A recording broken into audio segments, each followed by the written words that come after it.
Yang kami amati di lapangan kemarin memang sebenarnya kondisi antara istilah genangan dan banjir itu sebenarnya istilahnya kita saja ya.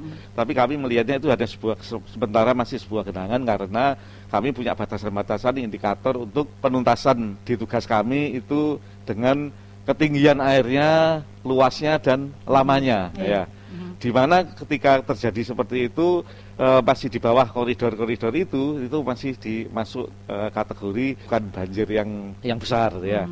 Dalam arti itu hanya sebuah genangan yang tentunya harus kita selesaikan. Memang ada beberapa daerah yang ketinggiannya lebih dari itu, ada ya.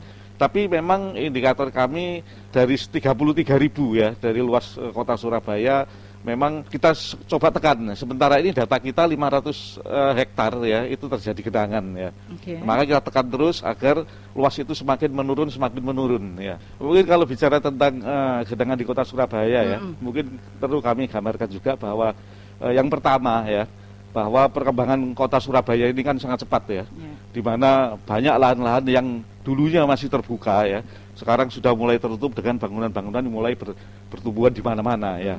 Tentunya kami juga harus mempersiapkan saluran kita harus bisa mengejar perkembangan itu. Karena dulu tempat-tempat yang masih berupa lahan hijau itu, mereka punya tanah-tanah ini punya kemampuan untuk meresapkan air hujan ya.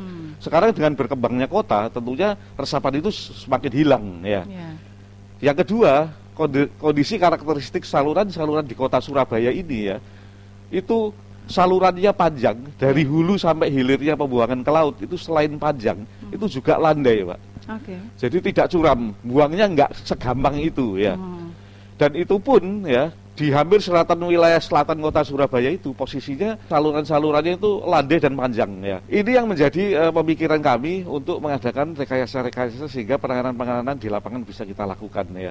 Selain itu juga karakteristik kondisi di Surabaya ini juga kota yang dipengaruhi muka air laut ya, dimana kalau kapasitas saluran kita itu tidak akan bisa kita gunakan maksimal ya, itu ketika air laut pasang ya, mau tidak mau kita pakai tampungan sama pompa, kinerja pompa, karena kalau sudah pakai gravitasi tidak mungkin ya, sehingga kemampuan itu tergantung hanya kemampuan pompa sama kemampuan kapasitas penampungan air yang ada di wilayah kota Surabaya ini ya. Penampungan bisa macam-macam, bisa busem, bisa kolam-kolam tampung yang dibentuk oleh para pengembang dan pengusaha yang ada di kota Surabaya ini. Kalau kita lihat salurannya Mbak ya, itu memang sudah penuh Mbak, ya, penuh dan melimpas ya. Bagi kami ini menandakan bahwa kondisi saluran kita yang ada sekarang ini itu untuk menampung kondisi hujan seperti kemarin itu sudah tidak bisa dibiarkan terus-menerus seperti ini ya. Kita harus punya rekayasa untuk mengantisipasi kondisi-kondisi ke depan yang kondisi hujannya seperti kemarin. Karena besok bisa datang hujan kayak kemarin, bisa lebih besar lagi ya. Itu kan kondisi-kondisi itu tidak pernah tahu ya. Makanya kami sudah mulai dalam beberapa waktu ini untuk mencari alternatif tampungan-tampungan untuk menahan kondisi ketika terjadi pasang tadi seperti saya cerita tadi Pak. Salah satu yang terbaik yaitu sudah 3 bulan ini kita koordinasi dengan teman-teman PDAM ya. Kaitannya dengan apa sih? Dengan tampungan yang ada di Kalimas Pak. Kalimas sekarang sudah kita bisa fungsikan sebagai tampungan yang cukup besar Pak. Sekarang kita sudah bisa mengatur ketinggian Kalimas ya. Kalimas mulai dari Dam Jagir sampai di Petean di wilayah utara, itu sekarang dalam waktu hanya 1 jam itu bisa kita kosongkan kondisi di sana Pak. Itu merupakan tampungan cukup besar untuk wilayah pusat kota di Surabaya ini Pak. Sehingga dari itu, dengan kita sudah punya tempat kolam-kolam tampung di sana, kita harus mulai bisa merubah arah aliran ya. Aliran yang dengan aliran-aliran panjang itu kadangkala selain jauh ya, itu juga landai. Sehingga kapasitas yang bisa memberikan beban pada suatu saluran itu suplainya kita kurangi Pak. Ngurangi itu caranya ada 2, satu dengan nyudet, dibuang di saluran lain yang volumenya masih kosong, atau arah alirannya dibalik. Jadi misalnya saluran panjangnya 10 kilo gitu ya, yang 3 kilo itu dibuang ke arah barat. Itu cara berpikir ya Pak.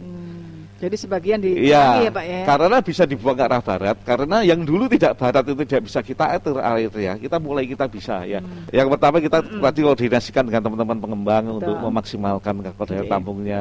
Yang kedua kita menciptakan daya tampung yang bisa menurunkan beban yang ada, seperti kita koordinasi dengan teman-teman di PDAM ya. Salah satu sungai terbesar kita yaitu Kali Surabaya ya, itu tidak bisa kita turunkan karena intiknya PDAM ada di ketinggian elevasi tertentu gitu. Ketinggiannya ukurannya di damnya yang di Jagir ya, itu di 3,2 Pak ya. Sehingga kami koordinasikan PDAM per Januari kemarin, akhirnya PDAM dari 3 intiknya ya, itu yang 2 yang awalnya 3,2 tingginya tadi sudah bisa sampai 2,6. Jadi sekarang kalau posisi hujan begini, saya bisa koordinasi teman-teman untuk menurunkan pintu yang air di Jagir itu dari 3,2 jadi 2,8. Paling tidak seperti itu. Saya dapat paling nggak 40 cm. Nurunkan 40 cm di situ, itu sampai ke hulunya juga 40 cm. Ya. Ya, tapi kita berusaha koordinasi teman PDAM, tolong diselesaikan satu intik yang siapa tuh bisa 2,6 kan lumayan 2,8 gitu loh maksudnya. Itu sudah cukup bagus ya Pak. Kalau turun lagi targetnya 2,6. Iya betul ya.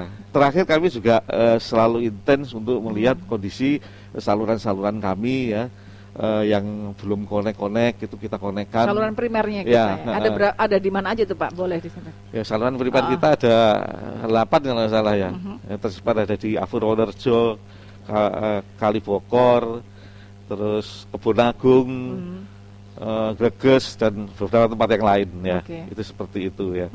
Itu mengharapkan yang pertama teman-teman stakeholder kami ya, yang ada di Surabaya ini, dari sisi pengembang ya, dari sisi pengusaha yang akan mengajukan perizinan, di mana di perizinan itu ada rekomendasi dari drainase kami ya, itu paling tidak dimaksimalkan gitu ya. Kalau dibuat mereka pasti buat ya. Maksimal itu problem ya. Makanya kami mohon kepada mereka maksimalkanlah itu, karena apa? Itu juga sebenarnya kontribusi yang paling besar terhadap kondisi kemampuan beban saluran-saluran kami ya. Kalau mereka bisa memaksimalkan itu, kondisi beban saluran kami menjadi agak ringan gitu loh. Bukan kami menyalahkan mereka bahwa mereka tidak membuat itu, tidak ya, tapi mohon untuk bisa dimaksimalkan kondisi itu ya. Kalau mereka bisa memaksimalkan itu, sudah kontribusi terbesar untuk pemerintah kota untuk penanganan genangan itu. Itu yang pertama. Yang kedua mungkin informasi-informasi terkait dengan kondisi di lapangan yang mengandung materi untuk sedikit penuntasan genangan itu bisa diberikan masyarakat kepada kami melalui mungkin sapa warga segala macam itu, termasuk teman-teman di kelurahan kecamatan yang bisa menampung itu ya, bisa membantu untuk meneruskan kepada kami untuk penyelesaian di lapangan ya. Yang ketiga mungkin kami mohon kepada masyarakat yang lokasinya, tempatnya atau kehidupannya ada di sekitaran ya, dekat-dekat dengan saluran kami ya, mohon untuk bisa menjaga kondisi kemampuan kapasitasnya saluran kami ya. Jangan malah mengurangi ya, misalnya bikin bangunan-bangunan di sana jadi bangunan liar di pinggir sungai, itu malah mengurangi kapasitas kemampuan saluran kami ya. Itu mohon bisa dihindari ya. Dan yang terakhir mungkin ya, kalaupun masih ada kebiasaan membuang sampah di saluran ya, tolong dihindari ya, karena secara tidak langsung sedikit ataupun banyak itu kadang-kala bisa mempengaruhi kapasitas kemampuan pembuangan saluran kami kepada dari hulu sampai hilirnya. Mungkin itu kondisinya Pak.